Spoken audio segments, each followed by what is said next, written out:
to a film theory. Transformers movies. You know who I feel the worst for? People who bought cars that turned out to be Transformers. Yeah, that'd be pretty Imagine trying bad. to get to work just to have your car turn into an alien robot and fly away. Bumblebee can't fly. That's wrong. Optimus, the least you can do is call him an Uber. Yeah.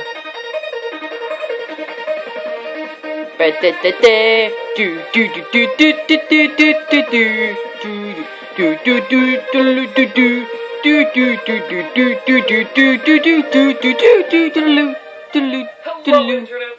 Welcome to Film Theory, the show with a PhD in movie minutia. Now, I don't know about you guys, but every once in a while I'm struck with the powerful realization that the future is here Nope, now. just a car. It might not be the future everyone predicted. I'm still waiting for my Back to the Future hoverboard, holographic clothing, and self-drying jacket Yep. after all. But all of this makes me wonder what other things are just right around the corner. Quite honestly, it's hard to rule out anything. Even the craziest things that we see in movies. The amnesia machine from Men in Black? Yep, that If thing. they don't have it already, I bet they're working on something. Probably are. Willy Wonka's Dexter. Everlasting Gobstopper. Yes, please. I don't think they're gonna make that. Transformers. Yeah. On their own, change their form based on the task at hand. Who thinks Transformers aren't cool? Ask. Things like that could never be possible, right? Well, I am doing a video about Well, it, so... yeah, he's doing a video about it, so... Matt Hat, you've gone too far. Hey, what the hell? Robots have made advances in recent history, but the Transformers defy the laws of physics, you butt munch. Well, to that, I have something to say, hypothetical critic. Words hurt.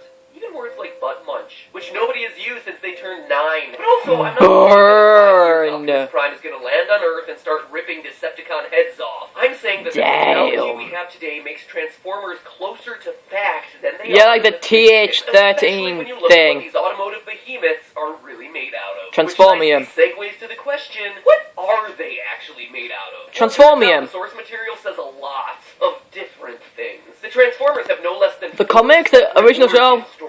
Whether you're talking about the OG Marvel Comics, the original TV show, Yeah. the UK version, Ugh, or the I hated live-action that. movies, this franchise I like the is movies and the exhausting. cartoon. Don't even get me started on the Beast Wars. Man, I love that The show. what? To me, Megatron will always be a cute purple teen. I've never heard of Printing this. stories wasn't bad enough, then they all use words like Quintesson and Q creationism. So you know that this is a serious issue. When it comes to what they're made out of, though, all the origins agree that the Transformers are metal and basically mechanical. So instead of staying alive with Yeah, they're water, machines, you they need Batman. some kind of fuel. So thanks a lot, Captain Obvious. The machine monsters are made out of metal. Yep. Specific. Wow, I never would have The guessed. Transformers at the molecular level from the movies. Specifically Age of Extinction. They even take the time to name the Transformers material Transformium. Wow. Begin slow clap. Wow, we actually did it. Yes, just... I would clap when I'm holding a camera. I can't really clap when I'm holding a camera. Yes, just... Yes. Yeah, super creative job there, everybody. Well Not only done. you spend as much time building your fictional world as you did researching the laws around relationships with minors. This is illegal. She's a minor. We're protected by the Romeo and Juliet laws. I never heard of this law before. Thank you, Juvenile Foundation. Statute 270. Well, at least the... Well, I bet they haven't done the dirty yet. Bow chicka bow wow. Yeah, I know. Oh, It pains kid. me to go to the Michael Bay movies. Michael They're not Bay's that bad, they're Transformers are pretty- practically unwatchable and offensive. Taking a lot yeah. of liberties with the Transformers lore. Your smoking process was damaged. Yeah, that's one thing I have to The say. fact of the matter is that the movies give us the most concrete scientific clues about what these guys are actually made out of. So if we're going to take a look at the real-world technology behind these things, well, this is going to be the best Oh, route to take. So Galvatron. this series is going to focus on Transformium, and from there we're going to see how close we are to making our own Optimus Prime. And the fact of the matter is this technology is really cool, so let's all just agree to get along here in the name of science. For science. Okay, so in Age of Me. Extinction, humans have gotten pretty sick of alien robots destroying their Aw, cities man, when they not fight again. each other. I'm The US moving. government starts trying to make their own Transformers. The scientists crack the code of how to work with Transformium, and boom, man-made Transformer. So how far am I from being Alright, able that- to make my own alright, that gun bodyguard thing's a bit slash far-fetched. cameraman? Well, let's take a look at what we know about Transformium. Roll out the tape. I'm gonna camp if I turn into a robot. Molecularly unstable, industrial uses, none. So according to Tobias Fumke's evil twin, we're looking at a metal that's unstable, rare, and isn't for industrial purposes. We also know a few things from the Transformers themselves. Transformium ought to be pretty lightweight, since some of the Transformers can fly, which wouldn't happen if Yeah. they were made of, say, lead. enter and exit Earth's atmosphere, so this metal needs to have True. a high melting point. That means those blasters must be pretty powerful if they can break the Transformers apart, the atmosphere can't.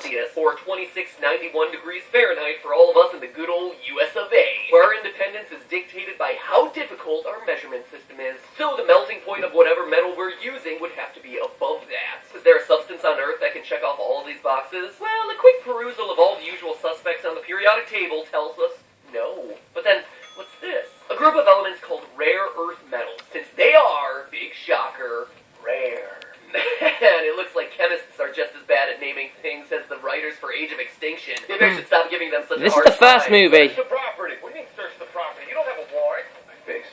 It's my warrant. Nope, totally Chicka don't. bow wow. The best analog for transformium would actually be the lightest of the bunch, scandium. Seriously, that was Atomic number really- 21. I would have smacked that guy in the face. So flying around like Starscream wouldn't be an issue. And it has a melting point of 1,540 degrees Celsius, well above our limit for objects entering the atmosphere. This ensures that Optimus and the gang don't pull an Alex Mack and turn into a puddle of metallic goo each time they enter the planet's atmosphere. They use scandium for industrial use because it's so rare, just like we hear about in the movie, and scandium even looks like the sample of transformium that we see in Age of Extinction. Interesting. On a chemical level, if we were to start making our own transformers, Say my scandium name. would actually be a Optimus really Prime. good, accurate candidate. And while that's all well and good, it's far from the whole equation. Because the big challenge of transformium isn't the chemistry, it's the physics. The problem with creating Optimus Prime isn't creating something that looks like his truck form. That's just a truck. yeah, it's we just a want truck. A substance that can mutate itself into practically anything. And as it turns out, advances in robotics are making transformium look less like a pipe dream and more like an inevitability. In fact, Oh, that the was so building blocks cool. are already here. For example,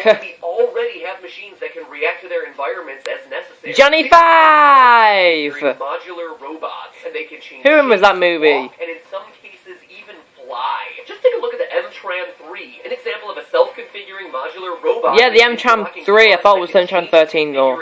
Yeah, I've seen this thing before. As you can see here, it's arranged itself into a long chain that moves by undulating like a caterpillar. But it can also form a lattice, grow That- trees, even walk away. This is basically Sure, it's rudimentary, this but is basically a it's transformer, already a right? lot better than those walking domino blocks that we saw in Interstellar. In both the real world and the Transformers universe, the robot is changing its appearance to best suit the purpose it needs to fulfill. Now, you might think this thing is Again, slow, face gun, unimpressive, not and looks like a realistic. miniature plastic AT-AT from Empire Strikes Back and the Transformer. But keep in mind that the M-Tran 3 debuted at a robotics expo in 2005. Yep. In 2005, the Nintendo Wii and the iPhone 1 were things of the future. More recently, we've had M-Blocks. Small cubes that self-assemble without legs, wheels, or any external parts. Just cubes that can hop around and assemble on their own with nothing more than magnets. Still, if we're looking for something like Transformium, we would need robots that are smaller, faster, and more versatile than these self-configuring modular robots. Transformium, as we see in the movie, is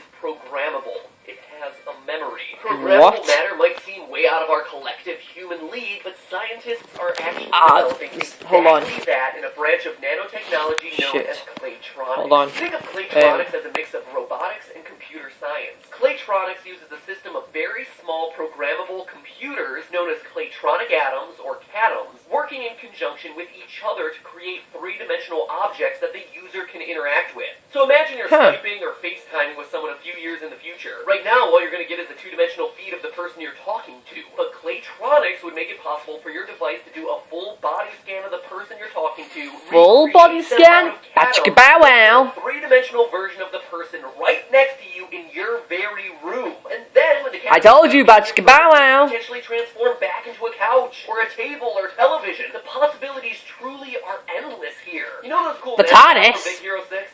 Yeah, it's kind of like that. Yep. Here's the kicker. Oh, yeah. Even though it seems like this sort of technology should be decades, if not centuries away, experts think we're pretty close right now. An article from the Institute of Ethics and Emerging Technologies in 2014 cites that researchers at Intel Labs are projecting basic Claytronic products for commercial use by the year 2020. Commercial use? And researchers at Carnegie Mellon University are making That's not that far away. progress. They produce That's like 4 electromagnetic years. atoms which are able to disassemble and reconfigure themselves in a span of 1/10 of a second. So just give it a few more years and shape-shifting programmable matter, just like Transformium, could be in your very living room. Or I know what I'm making. Bachka bow This wow. all begs one final question.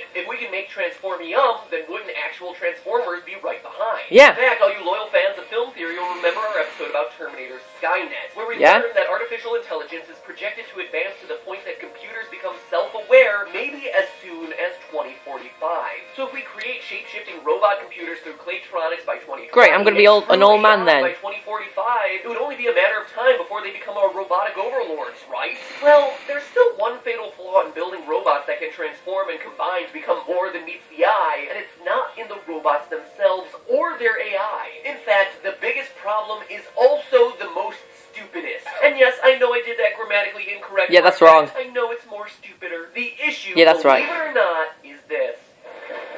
Batteries. That's right, friends. There's Really? one big issue holding back the advent of Transformers. But yeah, how would you power them? It's a problem that we faced all our lives. Batteries aren't. Wait, what about Energon? Yes, from the days of your battery-draining Super Scope 6 to your Transformers Megatron walkie-talkie radio. Oh, I had one of those. You say yourself every single day, I need to go charge my phone. Batteries are what are holding us back the most. Even though Yeah, our that's circuits are right. going micro-scale and Why don't we do something about that? Get real power. Make the Autobots like run on solar energy or something. In the past 60 years, we've seen a trillion-fold increase in computing power. That's no exaggeration. A literal trillion-fold increase in computing power. But since 2007, phone battery life has only improved by 22%. And the size of the thing is still relatively huge compared to the size of the phone. Yeah. The problem isn't creating You can't really get any smaller because the power battery. then. Entirely new power source systems just don't exist for these sorts of super advanced robot AI hybrids, and it's standing between us and the Transformer revolution, my friend. Well, at least until they become our overlords and start harvesting human electrical potential to fuel them like the Matrix. I mean, what? Oh, that's But creepy. hey, that's just a theory. A film theory. And cut. Seriously, though, we all know that the Matrix human battery thing is complete fiction, so don't Yeah. need to leave the note in the comments. I know Yeah. you will anyway, though. You already have. So if you're a fan of film theories like this one, then you must like the idea of bringing fictional worlds into real life. Yeah. If that's the case, then you should click right here to check out my series, Game Lab. Oh yeah, that's a really good series. I can't really react to it because I have to pay to see it. And even if you don't like video games, I promise you're going to get a kick out of this one. If you Oh, like fantasy boom. movies, well then check out the episode where we siege a castle.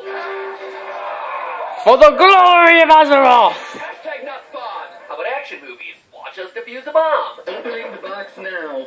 Like the Matrix? Oh, I'll you're open gonna your get a box. hacker. Bow chicka bow wow. Gain access to a network, and from there you keep on branching out. No! People doing dumb stuff with animals? Wait, what the hell? For me, ride an ostrich. Yeah, And going in the completely wrong direction. This is insane! that's a real thing you But can all do. episodes are out right now, so if you get a free trial, you can binge them all over the weekend, and then, you know, decide what you want to do with your subscription from that point forward. Huh. I'm not going to tell you what to do. Yeah. You could cancel. You could be overwhelmed by the Thanks. amount of quality YouTube-Red programming, though, and stick with that subscription. I just really want you to watch my Yeah, show. yeah. That's really all I care about. In fact, the Streaming Awards just nominated the series as the best non-fiction series on the internet, which is a huge honor. It Wow. shows how much hard Great work job, went Matt into it. Pat. So if you checked it out, honestly, I'd really appreciate it. Just click this ostrich head to hop on over. Now, if you'll Hop. excuse me, next Heh. we're going to the final frontier. See you then. Okay, guys. Next thing we're going to be watching is Fallout Nuka Break, so we will be seeing you later.